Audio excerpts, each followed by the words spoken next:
Hello all. Today I'm going to be reviewing Lifelike by Jay Kristoff.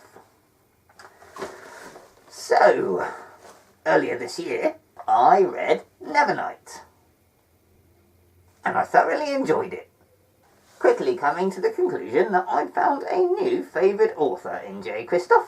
I also read God's Grave, and I will no doubt be reading Darkstorm when it's released. While I'm waiting for that book to be released, I thought I'd give Jay Kristoff another try. So I got myself Lifelike, and you can definitely recognise Jay Kristoff's work in this book. Obviously, it has a lot of similarities with Nevernight. For example, you've got effectively the same main character. Picked her up out of Nevernight, gave her a different name, put her into Lifelike. It's a roughly 17-year-old girl with some repressed memories that you sort of piece together as you progress through the story. And she has a sidekick. In Nevernight, it's Mr. Kindly, the cat made of shadows. In Lifelike, it's Cricket, the robot made of servos. To fill you in on some of the other background of Lifelike, it's a futuristic post-apocalyptic world set on Earth in sort of California, where society is split into corporate city-states. That is, cities controlled and run by powerful corporations. Now, I really liked the intro in this book. It starts off with our main character, Evie, piloting a huge robot in a stadium in a battle to the death with another robot. Very exciting stuff. It was possibly a bit of a red herring in terms of plot. Not actually that much giant robots fighting other giant robots in the book, but it was a good opener that introduced some mystery early on. And giant robots fighting other robots, it all sounds very fun sci-fi stuff. And this is a sci-fi, although as a personal point of view, I did find it a little bit light on the sci. Yeah, personally, I would have liked a bit more science in my sci-fi. I'm not saying I want a full thesis in every chapter. Just one line throwaway comments to explain certain aspects. An example being, you've got these little robots like Evie's sidekick Cricket running around throughout the book, and they never give a hint as to how he's powered. And I would have appreciated just a simple one-liner saying it's some awesome battery that almost never runs out. That's all I would have liked. But it's just ignored.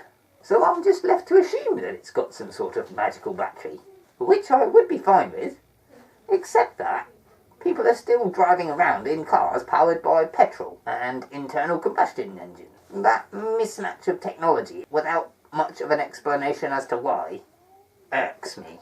In the spirit of enjoying fiction, I'm willing to ignore it. So there's the lifelike androids in this that are kind of the title element of the book, and they're human in many ways, including their expressions of emotions, and as a result, romantic interests. At times, I did feel like this book was a bit of an advertisement for certain life-size dolls that can be bought off the internet for adult practice. So that was a bit weird in places. But skipping over that, there are some interesting twists in this book that I did enjoy, and the overall plot was certainly exciting enough to keep me interested throughout. But it's no Nevernight. This is a good read. but it lacks the things that made Nevernight a standout novel to me. So where Nevernight was, I felt, a 5-star read, Lifelike is a 4-star read. And I will explain why. One of the things I really liked about Nevernight was a huge and completely unexpected event. A twist that caught me by surprise to the point where I thought I must have missed something earlier in the book. But I hadn't. It had just been thrown out there. And I really enjoyed that. Lifelike lacks anything like that. And there was one element I felt was very out of place in this book. You see, hunting our main character, for very plausible reasons, is a bounty hunter. A cybernetic bounty hunter. Awesomely powerful and terrifying. All makes perfect sense. Thought that was good. Kept it exciting. But this bounty hunter was a priest, dressed as a cowboy. Just why? That, to me, didn't fit in with any other aspect of this book. And it kept it all feeling a little bit surreal. Like they were trying to smush genres together for the sake of it.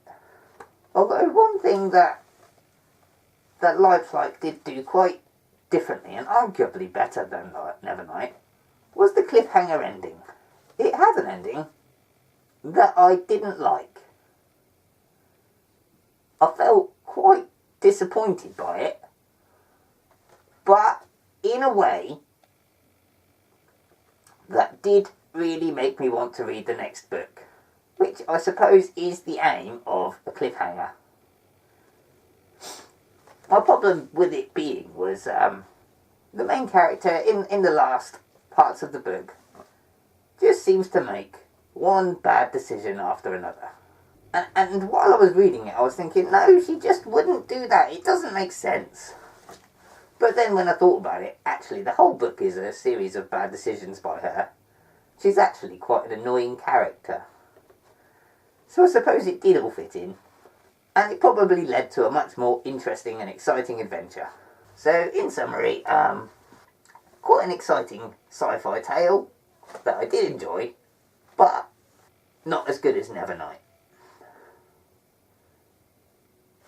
Bye!